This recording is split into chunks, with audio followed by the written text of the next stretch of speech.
Bonjour à toutes, bonjour à tous. Bienvenue dans cette conférence qui est le Chili, voyage aux frontières du feu et de la glace. On va attendre que tout le monde se connecte. On est assez nombreux aujourd'hui, on attend plus de 450 personnes. Déjà, bonne année à tout le monde, meilleurs vœux pour 2024. Bonjour Marie-Thérèse, bienvenue. Donc, comme je vous le disais, on est assez nombreux pour cette première conférence de l'année. Petit sondage pour commencer. Qui a déjà eu l'occasion de visiter le Chili? N'hésitez pas à me le dire dans les commentaires. Est-ce qu'il y en a qui ont déjà visité le Chili? Bonjour, bonjour. Bonjour. Bonjour à tous. Oui, nord du Chili, Bolivie, Valérie. Ok. 3 fois. Eliane, 3 fois. D'accord. Pas de visite encore. Bon, on espère que cette conférence va vous donner envie de découvrir le Chili. Donc déjà, avant de commencer, permettez-moi de vous présenter Laurent Abri. Donc Laurent est titulaire d'une maîtrise d'histoire médiévale à la Sorbonne et il a également une licence d'archéologie. C'est une grande amitié qui nous unit avec Laurent parce que ça fait depuis 15 ans qu'il fait des voyages avec Intermed. Donc, chacun de ces voyages, il a à cœur de partager des anecdotes, des secrets inattendus. C'est toujours un plaisir. Peut-être que Laurent, tu as quelque chose à rajouter sur ton parcours ou c'est sur les voyages avec Intermed? Je t'en prie. Oui, bonjour Célie, bonjour à toutes et à tous. Effectivement, ça fait plus de 15 ans que cette amitié demeure entre Intermed et moi-même. Mais au-delà de cette amitié, c'est une amitié que j'ai avec la plupart de vous-même, participants, voyageurs, en tout cas partageant cette passion de la culture et du patrimoine. En tout cas, j'aurais beaucoup de plaisir à vous accompagner, que ce soit au Chili, que ce soit en Argentine, avec ce partage de la Patagonie. En tout cas, bienvenue pour cette présentation. Merci beaucoup, Laurent. Et donc, vous pouvez retrouver les 2 voyages qui seront le 13 mars jusqu'au 29 mars avec le Chili, Atacama, Patagonie et île de Pâques avec Laurent Abri, ainsi qu'un deuxième, donc c'est notre croisière en Patagonie qui se déroulera du 9 octobre au 22 octobre, toujours avec Laurent. Si vous êtes intéressé, n'hésitez pas à consulter notre site internet www.internet.com et à rentrer en contact avec notre service client. Je vous remercie pour votre écoute. Je vous souhaite une très bonne conférence et une très bonne année. Merci beaucoup. Bonjour, merci en tout cas Célie pour cette introduction. Merci encore une fois à toute l'équipe Intermed et à vous-même pour votre présence et votre fidélité qui nous permet de garder ce contact culturel, même si c'est en visioconférence, en virtuel. J'ai beaucoup de plaisir à réaliser ces présentations et c'est grâce à vous. En tout cas, merci beaucoup pour votre présence et encore une fois, une très belle année 2024 qu'elle vous permette non seulement d'avoir et de garder une santé qui vous permette de réaliser tous vos projets, dont les voyages, qui, j'en suis sûr, vous tiennent à cœur. En tout cas, j'ai beaucoup de plaisir aujourd'hui à vous présenter un pays exceptionnel, avec une diversité et dont l'histoire, évidemment très importante, n'a d'égal que la variété de ses paysages et de sa géographie. Alors effectivement, j'ai l'habitude de voyager dans ces contrées. Alors, ce sont des pays, que ce soit l'Argentine ou le Chili, qui sont très européennes. Et c'est ce que nous allons voir au niveau de son histoire. Alors, cette présentation, vous le savez, fait partie des présentations Tour du Monde organisées par Intermed.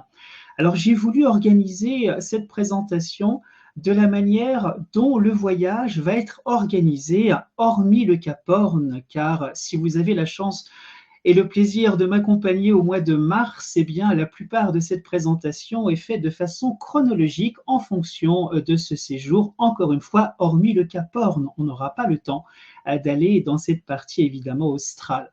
Le Chili, alors vous voyez de drapeau, vous retrouvez évidemment les 3 couleurs emblématiques, le bleu, le blanc et le rouge, mais c'est également valable dans d'autres pays, dont Cuba, qui partage évidemment cet héritage avec la France et avec ces 3 couleurs. Alors le titre est assez évocateur, vous voyez, Voyage aux frontières du feu et de la glace, car effectivement, le Chili, mais vous le savez, est un pays qui est très étendu du nord au sud, avec cette variété géographique et naturelle qui le caractérise. Le Chili, avec son blason, un blason qui est assez étonnant, vous retrouvez bien évidemment ces trois magnifiques plumes arborant les trois couleurs, le bleu, le blanc et le rouge, et avec les deux animaux emblématiques.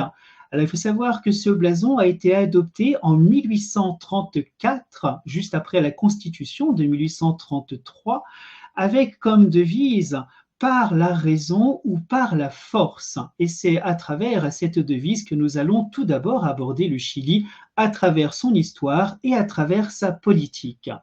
Petite référence, et si vous me connaissez, vous savez mon intérêt pour l'étymologie, et bien l'origine même du mot Chili. Alors il n'y a aucune certitude, rien à voir par contre avec l'épice, comme on le dit en espagnol, chili, rien à voir avec cette étymologie, mais par contre plusieurs pistes en référence tout d'abord à des fleuves, à des rivières, et c'est ce que vous avez dans le petit texte à droite, le Rio Chili. Et vous voyez que c'est l'une des versions pour l'étymologie du nom du pays même. Ou alors, selon Juan Ignacio Molina, eh bien, cette expression, ce nom viendrait de triochi, qui désigne en fait un oiseau ayant des taches jaunes sur ses ailes. Et puis enfin, troisième interprétation pour cette étymologie, eh bien, ce nom viendrait d'un groupe d'Amérindiens qu'on appelle les Mitimaes, qui auraient été capturés par les Incas et qui provenaient d'une région avec justement une rivière en référence avec le nom de Chili. Peu importe l'origine exacte, il faut savoir qu'en 1834, eh bien, la Constitution va choisir le nom de Chili comme le nom officiel du pays. Le blason que vous avez, je vous l'ai dit, 1834, a été réalisé par un Anglais et vous avez ces deux animaux emblématiques, à savoir le condor à droite, facilement reconnaissable. C'est l'un des animaux que l'on voit le plus souvent d'ailleurs, que ce soit au Chili ou en Argentine. Et puis vous avez à gauche eh bien, un petit cerf qu'on appelle le huemul. C'est une espèce protégée qui est en voie d'extinction, mais on commence à le revoir progressivement dans les forêts patagoniennes en particulier. C'est l'un des animaux les plus difficiles à observer. Alors le Chili, comme vous le savez, c'est un pays d'Amérique du Sud avec trois frontières naturelles, tout d'abord avec le Pérou tout au nord et la Bolivie, et puis avec l'Argentine, c'est sa frontière la plus importante. Et il faut savoir que nous avons une étroite bande continentale qui est comprise à l'ouest par l'océan Pacifique, et sur sa partie est, eh bien, c'est la célèbre cordillère des Andes. Alors en fait, il faut bien distinguer qu'il y a la cordillère des Andes qui va culminer à pratiquement entre 4000 et 6000 mètres d'altitude sur la partie est. Et puis il y a également une petite cordillère côtière, c'est ainsi qu'on l'appelle, qui se trouve à l'est et qui va culminer plutôt vers 2000 mètres. Et puis à l'est, vraiment ici sur les côtes du Pacifique, eh bien, nous avons les fameuses plaines qui vont accueillir la plupart des ports et la population la plus importante. Alors, c'est un pays qui est sur trois continents. Et oui, n'oubliez pas que nous avons l'île de Pâques, qui a été rattachée au Chili en 1888 et qui donc fait partie intégrante du continent océanien. Et puis, n'oublions pas également eh bien, toute la grande superficie, plus d'1 million de kilomètres carrés, revendiquée par l'État du Chili dans le continent antarctique que vous avez à l'extrême sud. Donc voilà, c'est ce qu'on appelle le Chili, le pays tricontinental, donc à cheval sur ces trois continents. Alors, vous voyez que c'est un pays qui a plus de 756 000 kilomètres carrés, donc c'est vraiment une bande étroite qui va s'étaler sur pratiquement plus de 4000 kilomètres du nord au sud, à peu près 175 kilomètres de largeur uniquement, et avec une grande disparité au niveau géographique et au niveau naturel. Avec le nord, que vous connaissez, j'en suis sûr, le désert d'Atacama, l'un des déserts, si ce n'est le désert le plus aride du monde, que nous allons voir dans quelques instants, et qui va s'étaler jusqu'au Cap Horn, l'emblématique et le mythique Cap Horn, qui est la partie la plus australe du Chili. La ville la plus importante, sa capitale depuis la période coloniale, est Santiago.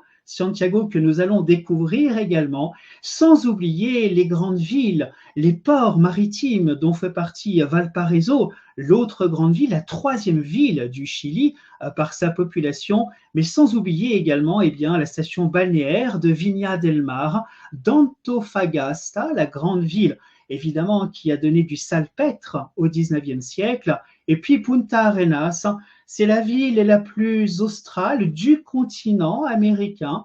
N'oublions pas que ce soit Ushuaia pour l'Argentine ou Fort William pour le Chili, ce sont des villes qui sont dans ce qu'on appelle la grande île de la Terre de Feu. Punta Arenas étant la dernière ville du continent proprement dit. Alors voilà quelques chiffres qui évidemment vous donnent toute la latitude et toute l'importance de ce pays. Un pays 4300 km du nord au sud, 175 km de large. Je vous laisse apprécier la carte que vous avez à gauche avec sa frontière Pérou, Bolivie sur l'extrême nord, avec le désert d'Atacama comme une frontière naturelle. Et puis, vous voyez la situation de Santiago, quasiment à mi-chemin, juste à côté de la ville de Valparaiso. Et puis ensuite, direction le sud, nous avons la région des Grands Lacs, la région des fjords avec l'île de Chiloé, que nous découvrirons également ensemble. Et puis, toute cette infractuosité de la géologie, et n'oublions pas que c'est une région sismique, que c'est une région volcanique, c'est une région également, la partie sud, qu'on appelle communément la Patagonie, ou la terre de Magellan, accueille plus de 24 000 glaciers, ce qui constitue presque 80% des glaciers de l'Amérique du Sud. Avec Punta Arenas, vous avez cette ville tout en bas à gauche, qui est la porte véritable de cette grande terre de l'île de Feu, avec le détroit de Magellan et le canal de Beagle dans sa pointe sud, et l'emblématique encore une fois Cap Horn. Donc voilà pourquoi j'ai choisi ces deux illustrations, avec à gauche du désert d'Atacama pour la partie nord, jusqu'au Cap Horn, l'emblématique Armada de Chile, que nous découvrirons, même si encore une fois, lors du séjour au mois de mars, nous n'aurons pas la chance et le plaisir d'aller dans ces confins australes. Alors la population est très ancienne au Chili. Alors d'après les dernières découvertes, 35 000 ans pour la première présence humaine, mais il faut remonter à 11 000, 10 000 ans pour voir ces populations durablement s'installer. Alors d'après la dernière théorie qui viendrait évidemment de Sibérie, ayant parcouru le détroit de Bering avec l'Alaska actuel, redescendant le Canada, les États-Unis, pour arriver dans l'Amérique centrale et l'Amérique du Sud vers 11 000, 10 000 ans. Alors ils vont s'installer et plusieurs populations vont avoir leur particularisme et leur langue bien dissociées. Alors vous avez tout au nord, regardez la carte que vous avez à gauche, et vous avez les noms également dans le texte central un peu plus gros. Vous avez les Aymaras, les Changos, les Chinchorros, les Atacamas, les Diaguitas, tout ça ce sont les peuples du nord. Vous avez également les Picunche, les Mapuches, les Huilliche, les Pehuenche dans la région centrale et méridionale. Et enfin, tout au sud, dans la région justement aux portes et dans la Patagonie chilienne, les Conos, les Onas, les Yagan et les Alacalouf. Alors les Mapuches, à l'image de ce chef cacique c'est le chef ici, le cacique Logon, ce sont les Mapuches qui représentent le plus grand groupe ethnique jusqu'à maintenant. Et ce sont eux véritablement qui vont tenir tête à la grande civilisation Inca, les Incas qui arrivent à partir du XVe siècle et qui prennent possession du nord du Chili actuel jusqu'à la rivière Biobío, qui représente la frontière naturelle avec au nord les Incas et avec au sud cette grande communauté Mapuche. Alors les premiers explorateurs, les premiers Européens à arriver au Chili, ce n'est pas ce monsieur que vous avez sous les yeux, mais c'est en 1520 avec un certain Ferdinand de Magellan qui arrive à partir évidemment de cette première circumnavigation, le premier tour du monde qui a commencé en 1519 et qui va se terminer en 1520. Eh bien, en 1520, c'est le premier Européen, en passant par le détroit qui porte son nom à l'extrême sud, évidemment, du continent, détroit de Magellan. Eh bien, il va être le premier Européen à toucher sur le sol de ce qu'on appelle maintenant le Chili. Mais il faut attendre le milieu du XVIe siècle avec ce conquistador que vous avez sous les yeux. Nous sommes en 1535, vous voyez, à peine 15 ans après la présence de Magellan. Alors ce conquistador, il s'appelle Diego de Almagro, mais son expédition, comme indiqué dans le petit texte, est un échec. C'est un échec à la fois militaire, c'est un échec évidemment de suprématie et de présence européenne devant lui-même lutter contre ces populations amérindiennes. Par contre, l'expédition de l'année suivante, nous sommes avec Pedro de Valdivia et Inés Suárez, réalisée en 1536. Eh bien, cette expédition va être un succès pour les Européens, un succès pour les Espagnols en particulier. Vous voyez que ce monsieur va d'ailleurs fonder quelques villages qui vont évidemment s'étoffer par la suite, parmi lesquels vous avez Santiago de Nouvelle-Estrémadure ou la ville portant son nom éponyme de Valdivia. Donc voilà ici ce conquistador, le premier véritablement européen à s'installer dans le territoire chilien, la vallée de Chile.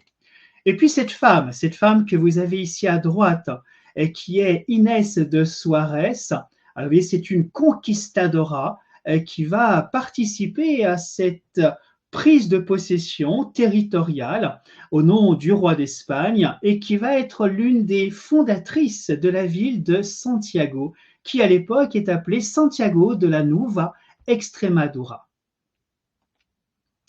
Et puis les Indiens, alors effectivement les Mapuches, là vous avez le jeune chef Lautaro qui va livrer bataille, on s'en doute, ne se laissant pas évidemment mener à part ces colons venus de l'ancien continent, mais vous voyez qu'ici il va réussir à récupérer des armes à l'armée espagnole. Je vous laisse regarder sur la droite, vous avez un canon, regardez les boulets, vous avez les Indiens qui s'amusent avec les casques espagnols, avec les boulets eux-mêmes. Vous avez ici les armes à feu au premier plan, les casques également, et tout ceci dans une attitude très indigène. Vous voyez que le chef est l'un des rares à être habillé, si on peut utiliser ce terme. Regardez à gauche, ces Indiens, ces sauvages, c'est l'image qu'on a encore au XIXe siècle, qui sont nus ou à moitié nus, et avec les chevaux également qui arrivent avec ces conquistadors, le cheval n'étant pas évidemment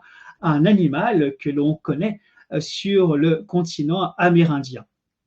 Alors ces fameux Mapuches vont livrer bataille et vont avoir fort à faire avec la présence de l'autorité espagnole, de la couronne espagnole. Voici Ambrosio O'Higgins. Alors retenez bien son nom parce que ce monsieur est surtout connu grâce à son fils, que nous voyons dans quelques instants, Bernardino. Alors Ambrosio O'Higgins est l'un des premiers représentants de la couronne espagnole. Il est gouverneur du Chili. Vous voyez les dates de son état de service de 1788 à 1796. Et c'est à cette époque-là où on voit effectivement cette présence de la couronne espagnole est de plus en plus forte. Alors cette présence espagnole va être également omniprésente dans la vie quotidienne, dans la culture, dans la littérature, dans la musique, même dans la mode de ses vêtements. Cette illustration n'est pas sans rappeler quand vous êtes en Andalousie, quand vous êtes à Séville en particulier, avec ces femmes, avec ces robes, avec le petit page qui suit à l'arrière son parapluie, avec évidemment ses atours. Nous sommes dans une scène de rue pendant la période coloniale, c'est-à-dire essentiellement fin 18e et 19e siècle. Alors, au XIXe siècle, il y a un événement qui est très important. Il faut revenir en Europe. Nous avons évidemment les grandes campagnes militaires de Napoléon Ier, qui a véritablement cette mainmise sur l'Europe au sens large. Et en 1810, c'est un affaiblissement de la couronne espagnole. Napoléon Ier, avec ses grands généraux, que ce soit Masséna, que ce soit Soult également, qui vont passer par l'Espagne en direction du Portugal pour évidemment saper l'autorité britannique. Donc la couronne espagnole est très réduite, elle est beaucoup plus faible. Et la plupart des pays colonisés, en particulier d'Amérique du Sud, que ce soit l'Argentine, que ce soit le Chili, eh bien, vont profiter de cet affaiblissement de la couronne espagnole pour demander une autodétermination. Et donc voilà, nous sommes le 18 septembre 1810, c'est la date à retenir pour cette première étape avant l'indépendance qui aura lieu en 1818. Eh bien, nous sommes ici avec la première junte de gouvernement. Retenez bien la date, 18 septembre 1810. À l'heure actuelle, quand vous allez au Chili, eh bien, c'est la fête nationale chilienne le 18 septembre. Nous avons également eh bien, les premiers pères de l'État, de la nation chilienne qui apparaissent. L'un des premiers s'appelle José Miguel Carrera, que vous avez sous les yeux. Alors, c'est lui en particulier, avec Torres, eh bien, qui vont réaliser la première constitution, qui va être la constitution de 1833. Nous avons également des batailles. Alors, ces batailles, ce sont des batailles qui vont être livrées entre le tout jeune Chili qui veut cette autodétermination et cette indépendance. C'est la bataille de Chacabuco. Alors, c'est une bataille qui va justement eh bien, opposer l'État chilien avec la Bolivie et avec le Pérou. Pendant très longtemps, Pérou et Bolivie vont être plutôt mis ensemble contre le Chili. Et la réalisation de cette bataille, eh bien, c'est la récupération, en tout cas, du nord du Chili, au détriment, bien évidemment, de la Bolivie et du Pérou. Donc voilà l'une des grandes batailles qui est à la base et à l'origine même eh bien, de cet étirement vers le nord de l'État chilien. Alors voilà le fils. Je vous ai montré tout d'abord le père, Ambrosio. Voici Bernardo O'Higgins. C'est ce nom qu'il faut retenir quand on est au Chili. En tout cas, dans les premiers représentants, premiers chefs d'État. D'ailleurs, il se fait appeler lui-même à l'époque le commandeur suprême, c'est son titre officiel, lorsqu'il devient chef d'État. Vous voyez les dates de sa réalisation politique de 1817 à 1823. 1823, il est obligé de quitter le pouvoir. Mais en tout cas, c'est l'un des pères fondateurs de l'État chilien. Le Chili qui justement eh bien, va demander, nous sommes encore dans une période où le Chili eh bien, a cette suprématie, cette autorité espagnole encore sur les épaules dans les années 1810 et suivantes. Et donc vous avez ici le Chili et le Pérou qui, devant la déesse América, déclarent la guerre à l'Espagne. Et ça sera exactement le même consensus et le même État politique, que ce soit avec l'Argentine, avec la Bolivie, avec le Chili. Bref, cette période des années 1810-1815 qui va voir évidemment cette autodétermination aboutir à l'indépendance de ces États. Alors, un endroit qui est vraiment stratégique pour le Chili, c'est la ville de Antofagasta. Alors, c'est un port très important, c'est toujours une ville très importante au Chili, c'est une ville plutôt industrielle, minière, et Antofagasta est connue pour le salpêtre. Alors, le salpêtre, c'est vraiment l'un des éléments qui va être exporté par le Chili à travers l'Amérique et à travers l'Europe, bien évidemment. Mais il faut savoir que cette ville d'Antofagasta appartient à la Bolivie. Et voilà pourquoi vous avez l'occupation d'Antofagasta par l'armée chilienne. Nous sommes en 1879. C'est la guerre qui va donner naissance également à ce qu'on appelle la guerre du Pacifique, le conflit du Pacifique. Et donc c'est une ville hautement stratégique que le Chili veut absolument récupérer. Alors il est aidé d'ailleurs par la puissance britannique qui va lui octroyer également des soldats. Nous avons également ces grandes batailles maritimes. Alors, c'est le combat naval dont je viens de parler à l'instant, pardon, qui s'appelle donc la guerre du Pacifique et qui est un combat qui va opposer le Chili avec la Bolivie. Et la Bolivie avait à cette époque-là signé eh bien, un pacte secret avec le Pérou en cas justement de conflit ouvert avec le Chili. Et c'est une victoire remportée par le Chili contre la Bolivie et contre le Pérou à travers cette grande bataille navale. Mais vous voyez que c'est une bataille, c'est un conflit, la guerre du Pacifique, qui va se terminer au profit du Chili en 1883. Et puis le salpêtre toujours, encore une fois, cette importance du salpêtre qui va être exporté un peu partout dans les États d'Amérique. Là, vous avez la mise en baril du salpêtre, vous voyez, au Chili, nous sommes en 1903. Alors une période très importante, que ce soit au niveau économique, au niveau social. N'oublions pas que la société chilienne est une société qui donc voit s'opposer, un peu comme en Europe, eh bien, les prolétaires et les bourgeois, avec des revendications sociales très importantes dans cette période, fin 19e, début du 20e siècle, et qui va aboutir à la Constitution de 1925, mais qui sera mise à mal par la grande récession du krach boursier de 1929 qui va toucher le monde entier. Et voici les 4 pères fondateurs de la République chilienne. Alors voici ces 4 hommes que vous retrouvez d'ailleurs dans d'autres pays, que ce soit l'Argentine, que ce soit la Bolivie, le Pérou, et vous avez de gauche à droite José Miguel Carrera, que nous avons déjà évoqué, vous avez Bernardo O'Higgins, ce grand commandeur général, vous avez José de San Martín, ça c'est le grand personnage, le héros national. Quand vous êtes en Argentine, vous avez même le tombeau de José de San Martín dans la cathédrale de Buenos Aires. Et vous avez Diego Portales à l'extrême droite, qui porte, regardez, un petit fascicule. C'est lui l'instigateur de la première constitution chilienne, je vous rappelle, réalisée en 1833.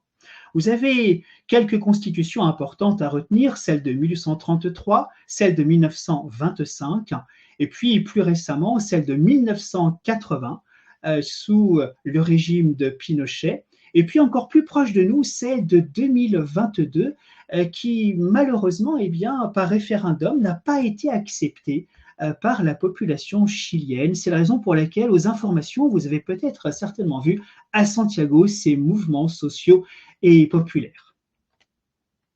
Alors voici également Ununa Chingana, donc cette évocation de cette unité et de cette création de l'État et de la nation chilienne. Nous sommes ici en 1854, où de grandes réformes, surtout sociales, économiques, vont donner naissance à l'État chilien que nous connaissons actuellement.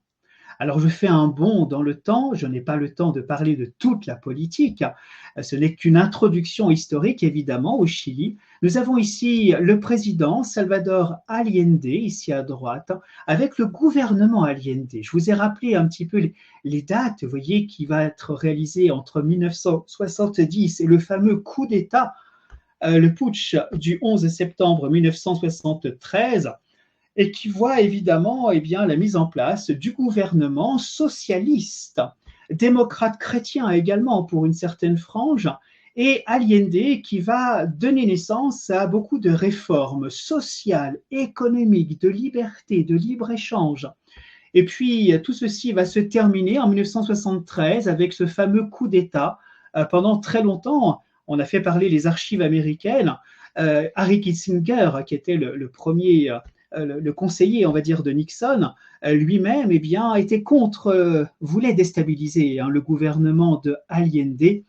Et c'est Allende lui-même, d'ailleurs, dans les années 70, qui va choisir un homme que vous allez retrouver et reconnaître tout de suite après, qu'il va choisir pour être le chef d'état-major, le chef de l'armée.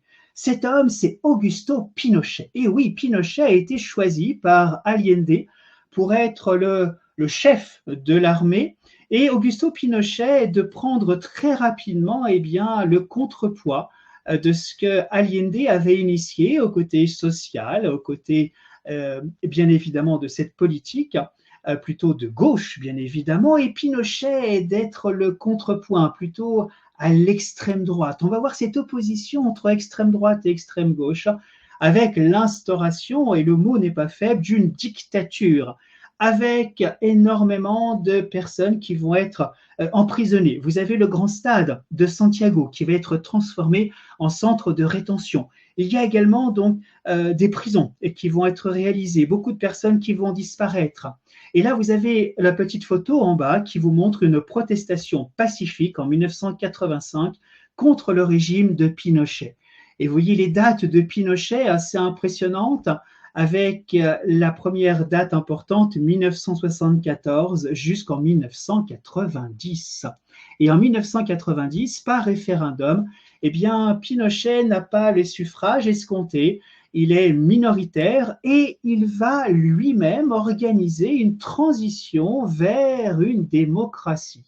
Cette démocratie va être représentée par la première femme élue présidente, c'est Michelle Bachelet, qui est présidente du Chili à 2 reprises, comme vous le voyez, en 2006-2010 et 2014-2018. Alors elle aussi, socialiste de gauche, qui va apporter des réformes, et donc effectivement l'un des piliers politiques et diplomatiques du Chili. Elle sera également suivie par Sebastián Piñera, moins connu en France, en tout cas en Europe, que Michelle Bachelet.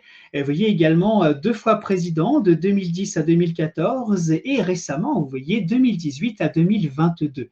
En 2022, Sebastián Piñera va être suivi par Gabriel Boric. C'est le président actuel du Chili. Vous voyez qu'il est très jeune et qu'il a évidemment ratifié cette fameuse constitution de 1980, celle de 2022, je vous le rappelle, par référendum ayant été désavouée par la population chilienne. Donc, pour l'instant, cette constitution est toujours en train d'être écrite, en train d'être réfléchie, mûrie, mais aucune décision pour l'instant n'est prise. Et puis, bien évidemment, ces présidents ont un lieu de prestige. Ce lieu prestigieux, c'est le palais présidentiel, ce qui me permet d'avoir cette introduction avec la ville de Santiago, car c'est bien à Santiago que ce palais présidentiel se trouve. C'est le palais de la Moneda, donc c'est le siège de la présidence de la République. C'est là où on a retrouvé Salvador Allende, justement, mort, alors dans des situations, dans des circonstances qui sont encore un petit peu floues, même si en 2011, le Congrès a désigné comme le fait que Allende se soit donné la mort lui-même. En tout cas, voilà, c'est la raison qui va être soulevée en 2011. Alors ce palais, c'est un palais qui est assez ancien, vous le voyez, construit entre 1776 et 1817.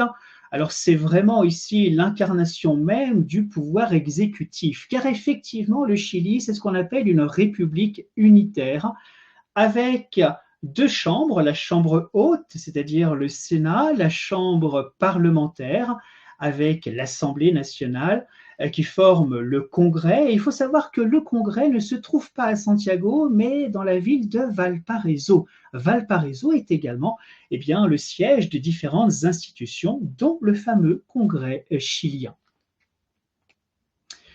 Et puis, pour compléter simplement qu'il y a effectivement ces 3 pouvoirs qui sont à l'image de ce que nous avons en France depuis les écrits de Montesquieu, avec la séparation des pouvoirs, avec le pouvoir exécutif aux mains du président, le pouvoir évidemment législatif aux mains du Congrès et des 2 assemblées, et le pouvoir également judiciaire. Alors la capitale, depuis cette période coloniale, c'est Santiago, Saint-Jacques. Vous voyez, je vous rappelle que la population totale du Chili, c'est à peu près 20 millions d'habitants et que vous avez à Santiago l'équivalent de 5 millions d'habitants sur un pays qui s'étire de façon assez étonnante, donc très peu peuplé. D'ailleurs, quand on arrive au Chili, la première chose que les habitants et les guides locaux nous disent, c'est que évitez de critiquer la politique chilienne car tous les jours, il y a 20 millions d'habitants qui s'en occupent. Alors Santiago, c'est une ville qui a été fondée, vous voyez, avec les premiers conquistadors qui arrivent en 1541 et donc qui est devenue depuis lors la capitale du Chili. Alors c'est une ville qui est à la fois entre le patrimoine, entre ce passé qui n'est pas si lointain, cet avenir qui est assez proche également, à l'image des illustrations que vous avez sur la gauche, que ce soit la colline de Santa Lucia, que vous avez également Sanatam, la grande tour, le quartier des affaires. On retrouve le palais présidentiel avec ses drapeaux flottant au vent. Vous avez la statue de l'Immaculée Conception qui vous rappelle bien évidemment la place prépondérante de la religion au Chili. Vous avez la tour Telefonica en bas à gauche, et puis vous avez deux palais 19e siècle, l'un recevant le Musée national des beaux-arts et l'autre la Bibliothèque nationale, pour terminer par la tour Entel. Alors effectivement, vous avez de l'ancien, du moderne, vous avez une architecture néoclassique et vous avez les deux grands mouvements de l'art déco et du néogothique qui vont dominer l'architecture et la silhouette de la ville elle-même. Voilà Santiago. Santiago qui est au pied de la cordillère des Andes. Je vous laisse apprécier la proximité de ces montagnes qui culminent à peu près entre 2000 et 3000 mètres d'altitude. Vous avez Santiago, évidemment, dans cette grande plaine. Ce sont des collines qui vont être disséminées. Vous avez également la rivière Mapocho qui traverse la capitale. Et puis, comme vous le voyez, eh bien, vous avez quand même ce nuage de pollution, surtout l'hiver, qui fait partie vraiment du décor, malheureusement. C'est une ville qui est quand même, je vous l'ai dit, 5 millions d'habitants, mais c'est une ville très dynamique également, à quelques heures seulement, à la fois des montagnes, de la cordillère des Andes, mais également du Pacifique. Donc une situation au centre quasiment du pays, plutôt sur la partie nord, certes, et puis à mi-chemin entre la cordillère et les grandes plages de sable du Pacifique. Alors voilà, pour vous remonter un petit peu dans le temps, voilà l'image de Santiago à la fin des années 20, juste avant le krach boursier et avant cette récession mondiale, qui vous donne à voir non seulement ces grandes artères, cette animation, regardez ici la population, les premières automobiles qui apparaissent. Nous avons également ces grands bâtiments à l'image de ce qu'on a en Europe avec les grandes vitrines, avec ces baies vitrées, le fer, l'acier, tout ce que nous connaissons et qui va arriver au Chili dans les années 20. Une période également de mouvements sociaux qui vont être très forts. Et puis voilà les témoignages qui nous sont parvenus à travers ce patrimoine à la fois religieux, que ce soit la cathédrale de Santiago ici à gauche, qui n'est pas sans rappeler évidemment l'architecture jésuite très importante dans la plupart des pays d'Amérique du Sud d'ailleurs, avec cette harmonie, cette symétrie qui est vraiment caractéristique du style jésuite, avec, regardez, ces trois portes principales, les pilastres cannelés, les frontons triangulaires et curvilignes brisées, l'Immaculée Conception, la statue qui arbore la partie supérieure. Et puis à droite, l'un des organes les plus importants depuis la fin du 19e siècle, c'est la bourse de Santiago, celle-là même qui voit passer la plupart des devises en provenance de l'Europe, en particulier de la Grande-Bretagne, mais également des devises américaines, jusqu'au gouvernement Allende, où là les devises américaines deviendront de plus en plus rares. Et puis nous avons, comme dans la plupart des grandes villes d'Amérique du Sud, je pense à Buenos Aires, je pense également à ces grandes villes. En tout cas, vous avez ces marchés centraux, le Mercado central. Là encore une fois, à l'image de ce que Gustave Eiffel avait fait en Europe, avec le grand marché central de Budapest, pour ne citer que celui-ci, où vous avez l'utilisation de la fonte et du verre, un endroit vraiment somptueux, où nous commençons généralement, quand on arrive à Santiago, une première visite et pourquoi pas première dégustation de la gastronomie chilienne, marquée bien évidemment par ses légumes, par ses viandes et par cette atmosphère et ces très bons cafés également. Et puis voilà le centre financier de Santiago. Alors comme vous le voyez, c'est une ville assez moderne avec des quartiers très récents, à l'image de ces gratte-ciels qui apparaissent pratiquement semaine après semaine, mois après mois, et tout ça évidemment dans un écrin naturel somptueux au pied de la cordillère avec ses montagnes enneigées et ce ciel bleu, occultant évidemment la pollution que je laisse de côté. Et puis la grande artère centrale de Santiago, l'Alameda, là aussi cette grande artère qui est vraiment la colonne vertébrale de Santiago avec ses grands bureaux, c'est une ville très importante, Santiago. Vous avez de grandes compagnies qui se sont installées. Je peux penser à Vinci, à Eiffage, qui ont leurs sièges sociaux, en tout cas implantés pour l'Amérique du Sud. C'est Santiago ou Buenos Aires qui se partagent ces grands sièges européens. Et puis maintenant, nous allons changer un petit peu d'ambiance, car le Chili, c'est également sa géographie et sa nature. Voilà pourquoi vous avez ces deux illustrations, ces deux cartes. Celle de gauche qui vous représente évidemment la topographie avec l'altitude. Bien évidemment, plus c'est clair, plus c'est bas, plus c'est vert et plus c'est boisé, et plus c'est marron et plus c'est élevé. Regardez ici la cordillère des Andes qu'on voit évidemment des vallées du nord au sud. Je vous rappelle, avec des altitudes moyennes qui vont entre 5000 et 6005 d'altitude. Et puis, nous avons évidemment cette disparité, carte de droite maintenant, avec la végétation. Il faut savoir que le Chili accueille l'une des 5 régions avec ce que l'on appelle le climat méditerranéen. Mais nous avons et surtout, évidemment, du nord au sud, le nord étant accaparé par le grand désert d'Atacama, un désert d'une aridité extrême. Et vous avez également ces grandes plaines. Je vous rappelle que vous avez la cordillère des Andes sur la partie ouest, et puis vous avez la cordillère côtière. Vous avez des grands fleuves qui vont créer évidemment ces grandes vallées fluviales. Et puis vous avez la partie côtière, celle qui accueille la plupart, bien évidemment, des ports et de la population elle-même. Et puis à l'extrême sud, vous avez ces terres déchiquetées formées par les fjords, héritage évidemment de cette présence de la calotte glaciaire. On le reverra tout à l'heure, mais c'est la 3e calotte glaciaire mondiale. Et puis nous avons l'emblématique île de Chiloé, que nous allons découvrir dans quelques instants, et puis la porte évidemment à la Patagonie chilienne, avec tous ces fjords et avec cette frontière, qui est une frontière qui a été forgée véritablement à la règle par un certain Perito Moreno, un nom qui résonne certainement en vous avec le fameux glacier en Argentine, mais Perito Moreno qui va orchestrer de façon assez brillante en tant que diplomate, aventurier, eh bien, cette frontière entre le Chili et l'Argentine. Perito, je vous rappelle, veut dire l'expert. Et puis nous avons à proximité de Santiago l'autre institution, c'est-à-dire ce que l'on connaît, nous, du Chili, c'est surtout son vin, le vin chilien. C'est le vignoble que vous avez ici sur le piémont des Andes.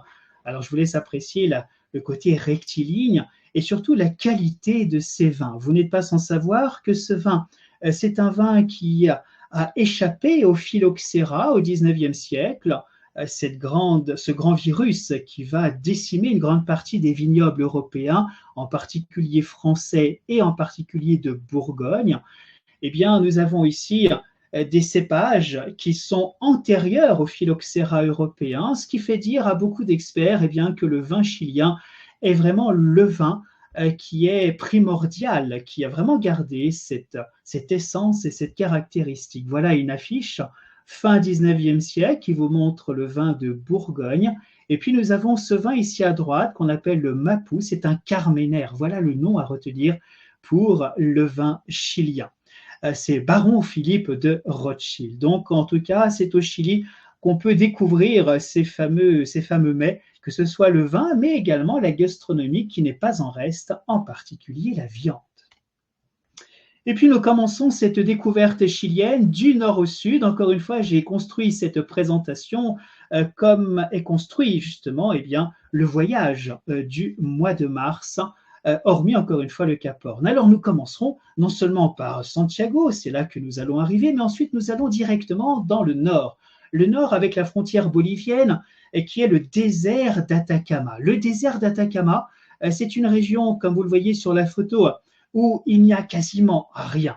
Alors c'est une région très étendue. Vous avez la carte ici à droite qui vous montre eh bien, la tache violette. Regardez la superficie quand même du désert d'Atacama. Atacama qui provient d'une de ces fameuses tribus qui étaient présentes. Nous avons également eh bien, la ville la plus importante, c'est San Pedro de Atacama. Comme vous le voyez, c'est une véritable oasis dans ce désert. C'est l'un des déserts, si ce n'est le désert le plus aride du monde. Il y a certaines régions qui n'ont pas vu tomber une goutte de pluie depuis plus de 80 ans. Nous avons, voici alors la rue, une des rues principales, de Saint-Pierre de l'Atacama. Alors nous sommes à 250 km d'Antofagasta. Nous sommes évidemment dans le nord du Chili. On est à quelques kilomètres seulement du tropique du Capricorne. Et c'est une région qui est marquée également par la présence de deux volcans. Vous avez leur nom marqué en bas à droite. Vous avez le volcan du Licancabur, presque 6000 mètres d'altitude, et l'autre volcan qui s'appelle Seyrecabur, à peu près 6000 également. Et donc, vous voyez que nous sommes à une trentaine de kilomètres seulement. N'oublions pas que le Chili fait partie de ce qu'on appelle la ceinture du feu du Pacifique. Donc, une activité sismique et volcanique très forte. Nous avons ici l'église, alors typiquement coloniale, avec la chaux qui la recouvre, avec ce campanile clocher, l'église de San Pedro de Atacama, qui nous rappelle encore une fois l'importance de la religion comme pilier, un pilier qui fait contrepoids très souvent à la politique, mais un pilier qui fait le lien entre les différentes populations et surtout cette unité très forte. Et puis nous parcourons évidemment l'ensemble de ce territoire avec des paysages somptueux à l'image de ce salar de San Pedro de Atacama. Le salar, c'est évidemment le sel. Ici, vous avez ce qu'on appelle l'effet miroir. Alors, je vous invite à apporter de bonnes lunettes de soleil, étant donné que la lumière est vraiment très, très intense et très forte. Mais en tout cas, vous pourrez apprécier non seulement le reflet du ciel dans ce salar, mais également le salar lui-même. Regardez ici ces concrétions, cette superposition du salar.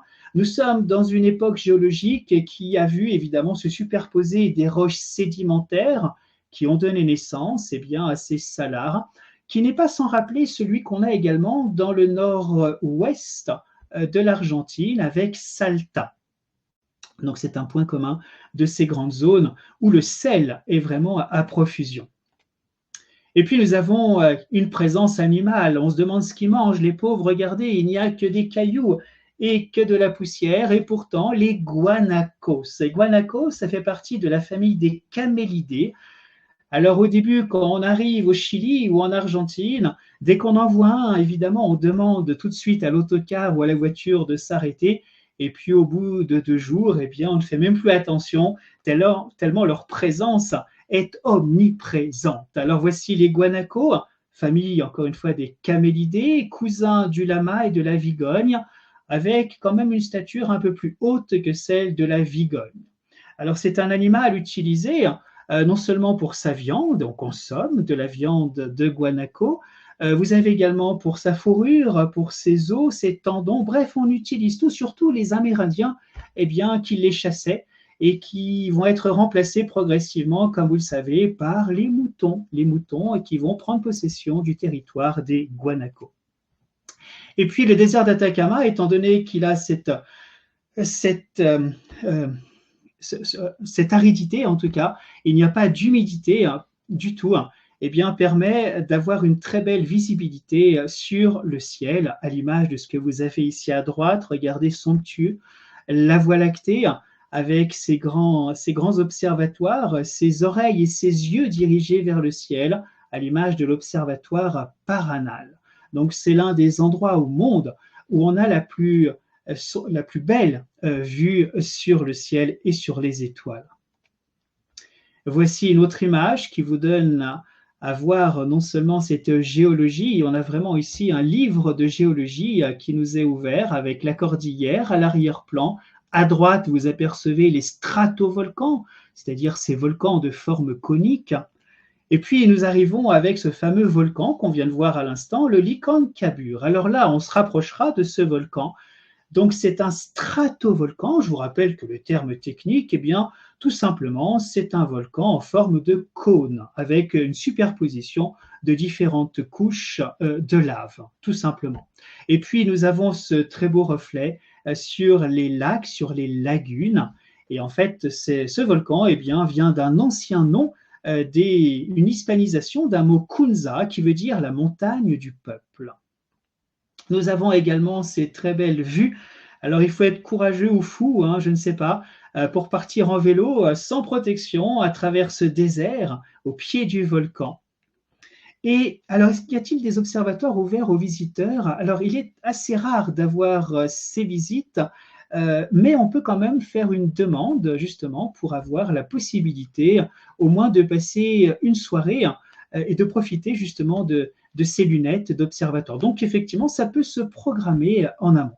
Un peu comme dans le sud de la France où vous avez des observatoires qui sont ouverts au public. Et puis nous avons le lac. Alors le lac Lanquihue. Alors c'est en langue mapudungun, c'est l'une des langues d'ailleurs toujours usitées par certains locuteurs chiliens d'origine évidemment amérindienne, qui veut dire le lieu submergé. Alors vous voyez, c'est un lac assez important. C'est le deuxième lac le plus grand du Chili avec 860 km², avec une profondeur de 317 mètres. Vous voyez, à une altitude de 70 mètres, et on est vraiment au pied de l'autre volcan que vous avez tout au fond de la photo, qui s'appelle donc le volcan Osorno.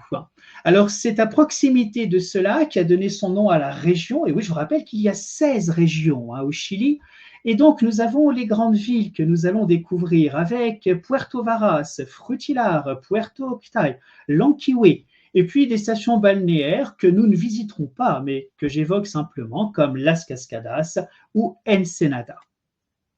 Alors la première de ces lagunes que nous découvrirons ensemble, car elle est au programme, eh bien c'est la Laguna Miscanti.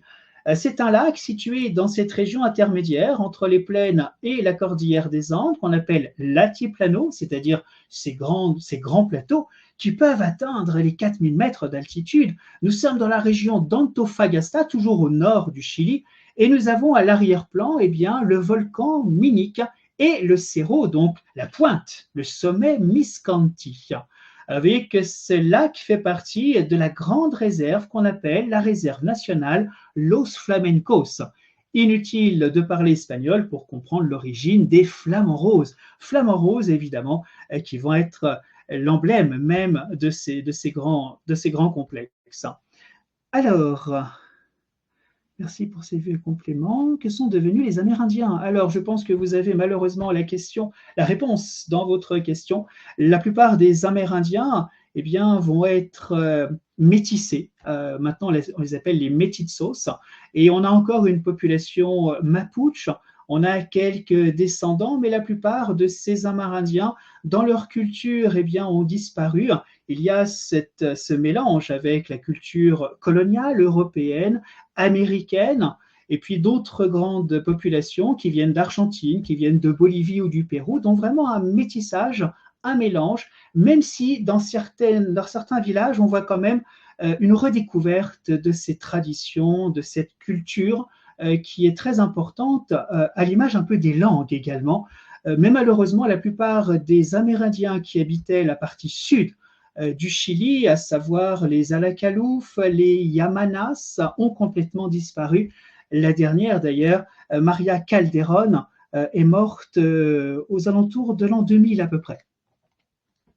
Alors voilà une autre vue panoramique de la Laguna Miscanti. Alors vous voyez que les paysages sont vraiment de toute beauté, donc on aura évidemment le plaisir de s'arrêter pour prendre de nombreuses photos, surtout de profiter de la quiétude et de ces paysages majestueux. Alors une photo que j'aime beaucoup par les couleurs, par cette ambiance véhiculée par le salar d'Atacama, encore une fois le sel très important. Alors avec le salpêtre qu'on a vu tout à l'heure à Pigofasta, nous avons également le cuivre, qui est l'une des grandes ressources du Chili. Et ici, nous avons l'autre grande ressource au sein même du salar d'Atacama, et c'est ce qu'on appelle le lithium. Regardez sur la partie droite du texte, plus grand gisement de lithium du monde. Il fait partie de ce qu'on appelle le triangle du lithium, partagé entre l'Argentine, la Bolivie et le Chili. Et donc, malheureusement, pour les écosystèmes, mais l'économie, évidemment, qui va en profiter. Difficile de faire le lien et la symbiose entre l'économie, l'écologie, l'environnement. Tout ça est très fragile, mais en tout cas, c'est l'une des zones les plus importantes pour le lithium qu'on va retrouver dans tous les appareils, à l'image des ordinateurs ou des téléphones portables. Et puis, regardez ici, on est encore dans ce paradis terrestre avec le salar d'Atacama et une autre vue. Regardez le soleil couchant qui fait résonner le ciel et l'eau et les flamants roses. encore une fois, qui ne forment qu'un avec leur ombre, formant des demi-cercles. Et voici de nouveau une autre vue, la réserve nationale des Flamands Roses de Los Flamencos. C'est une réserve qui fait presque 740 km² et à l'intérieur de laquelle vous avez une biosphère qui a été d'ailleurs conservée en tant que patrimoine naturel avec encore une fois ces fameux flamants roses. Regardez les flamants roses, même si celui-ci est plus blanc que rose, mais comme vous le savez, ça dépend ici des petites crevettes qu'il va ingurgiter. En tout cas, voilà l'image que nous avons et que nous pourrons voir. L'autre salar important, c'est le salar de Tara. Vous l'avez compris, c'est vraiment une région où il y a énormément de sel, de salars qui forment ces fameuses lagunes. Donc là, on est dans une géologie qui est assez ancienne et qui est à l'origine même de ce que la géologie va donner naissance plus tard à la cordillère des Andes.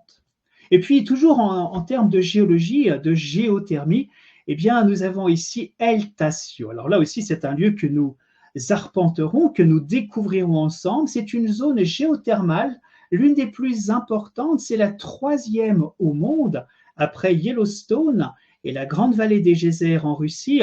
Alors vous voyez que nous sommes toujours sur l'altiplano, cette région entre la cordillère des Andes et les différentes plaines. Nous sommes à plus de 4000 mètres d'altitude. Et nous sommes au pied des volcans Tassio et Linzor, à plus de 5000 mètres d'altitude. Regardez ici tous ces jets. Alors, on n'est pas avec les jets de Yellowstone, on n'est pas avec les jets également islandais, le Strokkur en particulier, l'emblème, celui qui a donné son nom au geyser. Non, on est avec des petits geysers. Regardez, vous en avez à peu près 80 quand même. C'est une zone qui s'étend de 7 km de large sur 20 km de long, donc 80 geysers, c'est quand même assez impressionnant, surtout avec la différence de température entre le jour et la nuit qui va créer cette atmosphère de fumée, de vapeur d'eau qui vont évidemment donner cette ambiance assez étonnante. Alors, ces geysers ne sont pas très élevés. Vous voyez, 5 mètres, c'était le maximum qu'on a enregistré pour 2 geysers, avec des noms qui sont un peu comme des noms de robots, le T25 et le T72 en 2003, mais la plupart de ces éruptions n'atteignent pas les 76 cm. Donc vous voyez, on n'est pas avec les fameux geysers comme justement évoqué à Yellowstone ou même en Islande. Et puis nous avons la vallée de la Lune. Alors la vallée de la Lune, qu'elle a bien nommée, qui a évidemment ce paysage qui n'est pas sans rappeler le paysage lunaire, c'est un lieu vraiment atypique, toujours dans la région de Antofagasta. Alors on est à quelques kilomètres seulement de San Pedro de Atacama, et donc vous voyez depuis 1982, elle est déclarée sanctuaire naturel et fait partie intégrante de la réserve nationale des Los Flamencos. Donc c'est un endroit vraiment savoureux pour ces paysages. Je vous laisse apprécier les canyons, les pics, les ravins, les monticules, tout ça formé évidemment par cette double érosion à la fois de l'eau et du vent. Et vous voyez qu'effectivement, la Lune n'est jamais loin dans nos pensées. Voici la dune la plus importante de cette vallée lunaire. Voici ce que l'on appelle les Tres Marias. Alors, c'est vraiment d'une aridité extrême. Il n'y a aucune humidité, quasiment, pas de flore, pas de faune, à l'exception, et vous avez son nom marqué à droite, du Lioleamus. C'est une espèce de lézard bien résistante, il faut le reconnaître, pour vivre dans ces conditions climatiques extrêmes. Effectivement, il y a une très forte amplitude de température thermique entre le jour et la nuit, ce qui a comme conséquence de faire éclater les pierres. Mais ça, c'est un point commun de la plupart des déserts, très froid la nuit et évidemment d'une chaleur excessive la journée. Et puis nous arrivons dans la région des lacs. Donc nous avons quitté le nord, vous l'avez compris, on quitte le désert d'Atacama et nous allons maintenant découvrir cette grande région. Vous voyez, on est pratiquement dans la partie sud du Chili. Vous avez ici la carte à gauche qui vous montre bien cette situation par rapport au Chili et par rapport à l'Amérique du Sud. Cette grande région rouge avec l'île de Chiloé que vous apercevez sur la petite carte ici grossie. Alors cette région des lacs porte bien son nom car elle est dominée non seulement par des montagnes, des îles et de nombreux lacs. Elle est subdivisée en 3 parties avec le secteur continental qui va jusqu'à la ville de Puerto Montt, l'archipel de Chiloé, que nous allons arpenter également, et la région des fjords, qui est adossée aux Andes avec la frontière argentine. Alors voilà justement à quoi ressemble cette région. Une région qui est de nouveau vraiment très importante, très intéressante dans ses paysages, dans cette diversité où on passe des volcans, le volcan Osorno que vous avez sur la photo à l'arrière-plan, le fameux stratovolcan, cette figure conique emblématique avec cette neige et avec cette forêt, une forêt évidemment qui voit s'écouler ce magnifique torrent avec ces fameuses chutes que nous aurons l'occasion également d'approcher. Alors voilà les deux sites importants, que ce soit le volcan que l'on peut atteindre par la route, et on peut même faire du ski sur ce volcan. Et puis l'autre intérêt évidemment de cette région n'est autre que l'emblématique île de Chiloé, que nous allons voir dans quelques instants. La porte de toute cette région, c'est Puerto Varas. Vous voyez, Puerto Varas, c'est une petite bourgade, à peu près 38 000 habitants. Alors, c'est une ville qui est vraiment au bord de ce lac, qui est le lac de Lonquehué, vous voyez, au pied du volcan. Et donc, c'est une ville, comme de nombreuses villes dans cette région, qui est née de la colonisation allemande entre les années 1852 et 1853. On retrouve évidemment cette très belle image pour évoquer cette fois-ci la gestion de ce grand parc. C'est le parc national Vicente Pérez Rosales. Alors, c'est le plus ancien parc national du Chili qui est maintenant administré et géré par ce qu'on appelle la CONAF, Corporation nationale forestière. C'est la même qui va gérer d'ailleurs Torres del Paine, que nous voyons dans quelques instants. Et vous voyez que c'est une zone tempérée, humide des Andes australes. Voilà comment on les caractérise et on les qualifie. Et le nom de ce parc, eh bien, c'est en l'honneur d'un aventurier, un homme politique et un écrivain chilien qui a joué un rôle dans la colonisation de la région. Alors, cette région est également connue pour le lac Todos los Santos. Et ce lac, le voici, le lac de tous les saints.